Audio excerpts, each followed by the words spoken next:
Hello students, how are you all? I hope everyone is fine.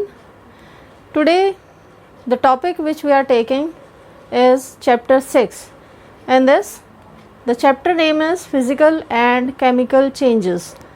जैसा कि हमने previous chapter अपने पिछले वीडियो में ख़त्म कर दिया था, उसके क्वेश्चन आंसर्स भी हम कंप्लीट कर चुके हैं और आपको सारे question answers neat and clean handwriting में अपनी फेयर नोटबुक में लिखने हैं और वर्क कंप्लीट करना है, क्योंकि फ्राइडे सैटरडेज़ को आपकी ये नोटबुक्स चेक हो सकती हैं online. So complete that work properly and we are continuing with the new chapter 6. जैसा कि हम अपने चारों तरफ बहुत सारी चीज़ें ऑब्ज़र्व करते हैं अपनी डेली लाइफ में, उनमें से फूलों का खिलना, बारिश होना, फलों का पकना, बर्फ़ का पिघलना इत्यादि बहुत सारे ऐसे एग्जाम्पल्स हैं जो हम ऑब्ज़र्व करते हैं, देखते हैं. क्या ये एग्जाम्पल्स जो हमने दिए इनमें कोई बदलाव हम डेली देखते हैं, और अगर देखते हैं तो वो बदलाव कैसे होते हैं? तो इस चैप्टर में हम यही जानेंगे कि फ़िज़िकल चेंजेस और केमिकल चेंजेस क्या होते हैं. फ़िज़िकल चेंजेस वो चेंजेस होते हैं जिसमें कोई भी सब्सटेंस अपने फ़िज़िकल प्रॉपर्टीज़ को ही चेंज करता है. मान लो अगर हम एक कपड़ा लेते हैं या एक पीस ऑफ पेपर लेते हैं और उसको हम कट करते हैं, 4 भागों में कट कर देते हैं, सीजर से काट लेते हैं, तो क्या ये चारों टुकड़े एज इट इज़ एक ही पेपर की शेप में हम जोड़ सकते हैं? नहीं जोड़ सकते, क्योंकि अगर हम उनको चिपकाएंगे तो भी ये लाइन हमें नज़र आएगी. और ये किस तरह का चेंज कहलाता है? क्योंकि पेपर तो पेपर ही है, लेकिन उसके टुकड़े हो गए हैं, उसका साइज़ कट करके हमने उसको 4 पीसेस में कर दिया है. तो ऐसे चेंजेस जिसमें केवल बाहरी रूप में ही बदलाव आता है उसको हम फिज़िकल चेंज कहते हैं. तो फिज़िकल चेंजेस की जो डेफिनेशन है वो है, it is a change in which only the physical properties of a substance get changed and no new substance is formed is called a physical change. मतलब कि जिस भी सब्सटेंस में यदि कोई बदलाव हम करते हैं तो केवल उसके बाहरी रूप में, उसके फिज़िकल प्रॉपर्टीज़ में ही चेंज आता है.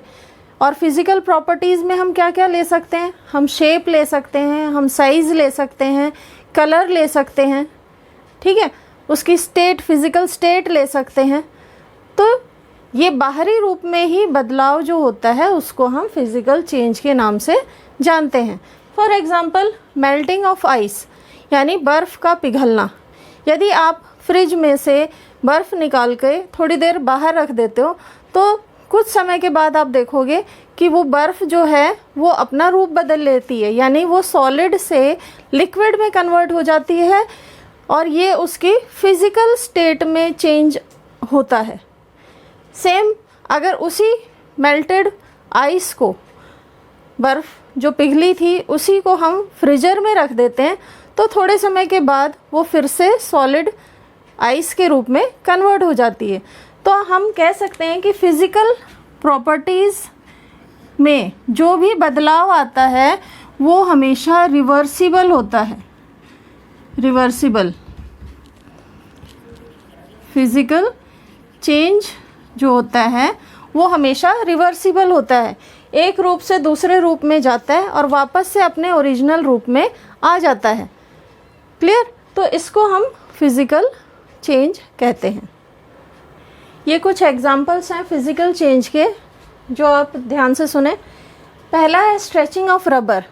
स्ट्रेचिंग ऑफ रबर का मतलब है जब हम किसी भी रबर को, ये एक रबर है जिसको हम स्ट्रेच करते हैं तो ये इतना लंबा हो जाएगा और इसको रिलीज़ करते ही ये अपने ओरिजिनल साइज़ पे आ जाता है. तो ये क्या है, ये इसके फिजिकल चेंज हो रहा है जिसको आप देख सकते हो। क्लियर? तो इस तरह से इसकी आउटर लुक में जो चेंज आया है वो एक फिजिकल चेंज है। ऐसे ही सेकेंड एग्जाम्पल है ग्राइंडिंग ऑफ अ सब्सटेंस।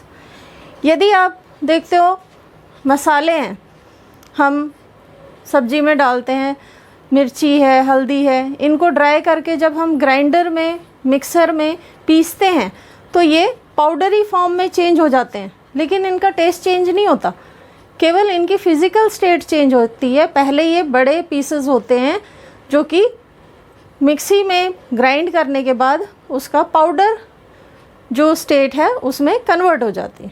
ठीक है। थर्ड है expansion and contraction of substance on heating and cooling. आपने सुना होगा कि जब मेटल होता है, लोहा होता है, जब लोहार कोई भी शस्त्र, कोई भी वेसल, कोई भी पदार्थ ऐसा जिसको वो मेल्ट करके बनाता है, तो जब वो मेल्ट करता है तो वो एक्सपैंड हो जाता है।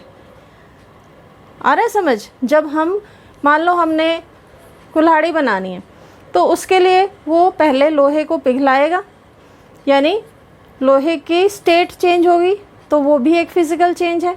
पिघलाने के बाद उसे एक फिक्स रूप देगा किसी सांचे में डालकर, तो वो ठंडा होकर उस कुल्हाड़ी के रूप में उसकी शेप आ जाएगी। ठीक है। तो गरम किया तो वो मेल्ट हो गया, और मेल्ट करके उसको वापस से एक पर्टिकुलर शेप में ठंडा करने के लिए छोड़ दिया तो वो वापस से दूसरी शेप में चेंज हो गया। लेकिन इससे लोहे के अंदर कोई बदलाव नहीं आया, लोहा लोहा ही रहा। आया समझ में?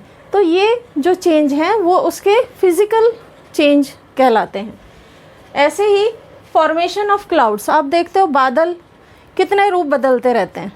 जब हवा चलती है तो बहुत तेज़ गति से भागते हुए नज़र आते हैं, जब रुकी हुई होती है तो एक झुंड में हमें बादल दिखते हैं। ये बादल कभी झुंड का रूप ले लेते हैं, कभी फैल जाते हैं, फिर झुंड में, ग्रुप में बन जाते हैं। तो इस तरीके से उनकी सिर्फ जो फिज़िकल लुक है वो बदल रहा है, और इससे कोई भी नया कंपाउंड, कोई भी नया सब्सटेंस फॉर्म नहीं हो रहा। तो ये उसका फिज़िकल चेंज कहलाता है।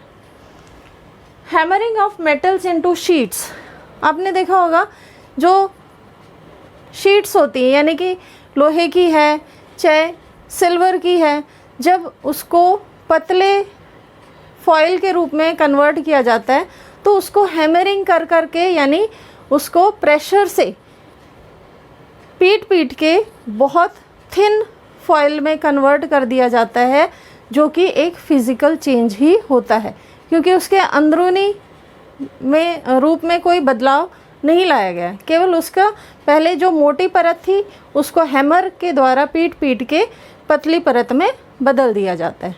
तो ये जो एग्जाम्पल्स हैं इनके द्वारा आपने समझा कि फ़िज़िकल चेंजेस वो चेंजेस होते हैं जिनमें केवल शेप, साइज़, कलर और उनके जो टेक्सचर है वो चेंज होता है, ना कि अंदरूनी, और ना ही कोई नया पदार्थ उसका बनता है। कोई भी नया रूप नहीं लेते ये पदार्थ, सिर्फ उनके बाहरी रूप बदलता है। नेक्स्ट है chemical change. Chemical change is a change in which a new substance with entirely different chemical composition and properties from the original substance is या are formed is called a chemical change। यानी कि जो original substance होता है, जब उसमें chemical reaction होता है, केमिकल चेंज होता है, तो उससे उत्पन्न होने वाला जो नया पदार्थ होता है वो बिल्कुल ही अलग होता है। उसका रूप, रंग, उसके कंपोजिशन, उसकी बनावट, हर चीज़ बिल्कुल एक नए रूप में उभर कर आती है, जिसको हम केमिकल चेंज कहते हैं। जैसे कि हम लकड़ी लेते हैं, लकड़ी को जब जलाते हैं तो आपने देखा है लकड़ी जब जलती है तो जलने के बाद या तो वो कोयले में कन्वर्ट हो जाती है या फिर वो राख में बदल जाती है। तो ये दोनों बिल्कुल ही नए पदार्थ होते हैं जो कि वुड से, यानी लकड़ी से टोटली डिफरेंट होते हैं। लकड़ी की कंपोजिशन और राख की कॉम्पोजिशन अगर हम देखें तो बिल्कुल अलग होते हैं, एक दूसरे से टोटली डिफरेंट होते हैं। तो ये जो बदलाव होता है एक नए पदार्थ का बनना आफ्टर अ केमिकल चेंज, इसको हम कहते हैं केमिकल चेंज। इस केमिकल चेंज को हम इस एक्टिविटी के द्वारा समझेंगे, जिसमें हमने ये टेस्ट ट्यूब में कॉपर सल्फेट सॉल्यूशन प्रिपेयर किया है। और इस सॉल्यूशन को कैसे प्रिपेयर करेंगे, हमने एक बीकर में हाफ फिल्ड वाटर लिया और उसमें डाइल्यूट सल्फ्यूरिक एसिड ऐड करके कॉपर सल्फेट जो सॉलिड होता है वो 1 टीस्पून हम उसमें ऐड करेंगे और उसे मिक्स करेंगे। तो हमें ये ब्लू कलर का कॉपर सल्फेट सॉल्यूशन मिल जाएगा। उस सॉल्यूशन को हम एक टेस्ट ट्यूब में डालेंगे और बहुत ही स्लाइटली धीरे से एक आयरन नेल इसमें हम डिप कर देंगे। और आफ्टर 30 मिनट्स जो ऑब्ज़र्वेशन है वो हम ऑब्ज़र्व करेंगे।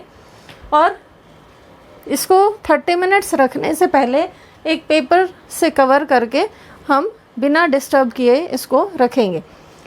आफ्टर 30 मिनट्स जो केमिकल चेंज हम ऑब्ज़र्व करेंगे इसमें वो होगा कि ये जो सॉल्यूशन है जो कि पहले ब्लू कलर का था वो अब ग्रीन कलर के सॉल्यूशन में कन्वर्ट हो गया है।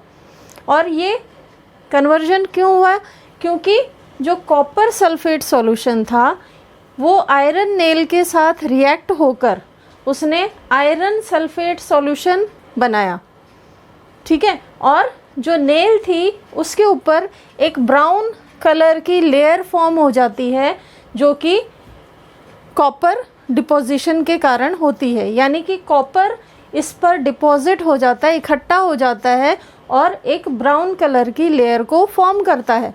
और इसी कारण से इस सॉल्यूशन का कलर भी ग्रीन कन्वर्ट हो जाता है जो कि एक आयरन सल्फेट सॉल्यूशन के रूप में हमें नज़र आता है। तो ये जो केमिकल इक्वेशन इसमें बन रही है वो है कॉपर सल्फेट आयरन के साथ रिएक्ट होता है और आयरन सल्फेट फॉर्म करता है।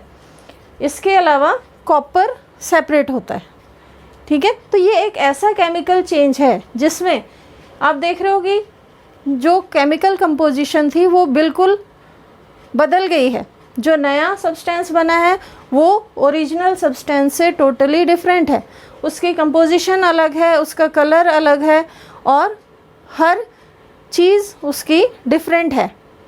और इसी के द्वारा हम ये समझ सकते हैं कि जो केमिकल चेंज होता है उसमें हमेशा एक नया सब्सटेंस फॉर्म होता है और वो सब्सटेंस ओरिजिनल सब्सटेंस से टोटली डिफरेंट होता है। और इसको हम रिवर्स नहीं कर सकते हैं, वापस से इसको हम ओरिजिनल सब्सटेंस में कन्वर्ट नहीं कर सकते। इसलिए जो केमिकल चेंज होते हैं वो हमेशा ही इरिवर्सिबल चेंज कहलाते हैं। हम कुछ एग्जांपल्स समझेंगे इसके केमिकल चेंजेस के, जो कि हमारी डेली लाइफ में भी हम ऑब्ज़र्व कर सकते हैं। जैसे कि जब हम एप्पल काटते हैं, एप्पल को यदि आप थोड़ी देर के लिए छोड़ देते हो तो आप देखोगे उसके ऊपर एक रेडिश ब्राउन कलर की लेयर फॉर्म हो जाती है और उसका कलर चेंज नज़र आता है। ये क्यों होता है? क्योंकि उसमें आयरन की क्वांटिटी ज़्यादा होती है, इस कारण से वो एक ब्राउन कलर की लेयर शो करता है। और ऐसे ही ब्रिंजल है, ब्रिंजल में भी हम देखते हैं यदि हम उसको थोड़ी देर काट के रख देते हैं तो वो काला पड़ने लग जाता है और उसका कलर चेंज हो जाता है। ये डिफरेंट सब्सटेंसेस के द्वारा एयर के साथ रिएक्शन होने पर ही ऐसा पॉसिबल हो पाता है। तो केमिकल रिएक्शन हम इनको कहते हैं जो किसी भी पदार्थ के साथ रिएक्ट होने के कारण होता है।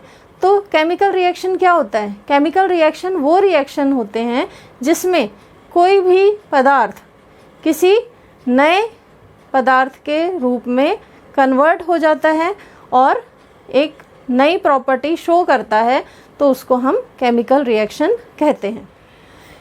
ये कुछ कैरेक्टरिस्टिक्स हैं केमिकल प्रॉपर्टीज़ की जो हम जनरली ऑब्जर्व करते हैं इन एनी केमिकल चेंज, जैसे कि one or more new substances are formed.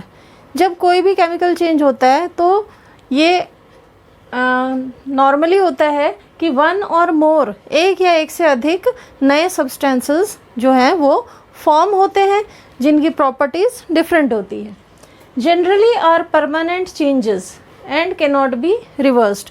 और जो केमिकल चेंजेस होते हैं वो हमेशा परमानेंट चेंजेस होते हैं, इनको हम किसी भी तरह से रिवर्स नहीं कर सकते, इसलिए इनको इरिवर्सिबल चेंजेस भी कहा जाता है। जो केमिकल चेंजेस होते हैं उनमें हम हीट, लाइट और साउंड भी ऑब्जर्व कर सकते हैं।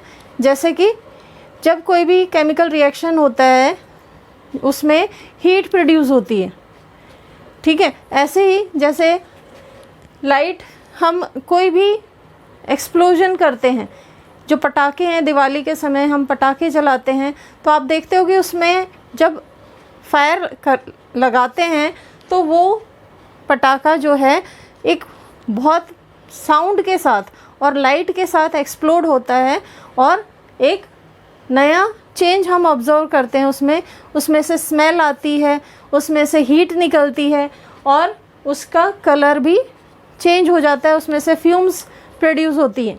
तो ये सारे चेंजेस हम केमिकल चेंजेस में ऑब्जर्व कर सकते हैं। Change in smell and colour can be seen. Physical and chemical properties are changed. जो ओरिजिनल सब्सटेंस होता है उसकी physical as well as chemical properties दोनों ही पूरी तरह चेंज हो जाती हैं। तो ये कैरेक्टरिस्टिक्स हम नॉर्मली केमिकल चेंजेस में ऑब्ज़र्व करते हैं और देखते हैं। तो स्टूडेंट्स, आपको ये टॉपिक समझ आ गए होंगे, physical change and chemical change. इनमें आप कम से कम 5 फिज़िकल चेंजेस में और 5 केमिकल चेंजेस के एग्ज़ाम्पल्स अपने खुद के बनाए हुए लिखेंगे और रफ़ नोटबुक में, और नेक्स्ट टाइम जब मैं पूछूंगी तो आप मुझे बताएंगे, ठीक है। तो ये केमिकल चेंजेस और फिज़िकल चेंजेस की प्रॉपर्टीज़, इनके एग्ज़ाम्पल्स और इनमें क्या डिफरेंस होता है, ये आप खुद नोट करके रफ़ में दिखाएंगे। तो इसी के साथ आज की जो वीडियो है मैं यहीं पे एंड करती हूँ। आई होप आपको ये सारे टॉपिक समझ आ गए होंगे। Thank you. Stay home, stay safe.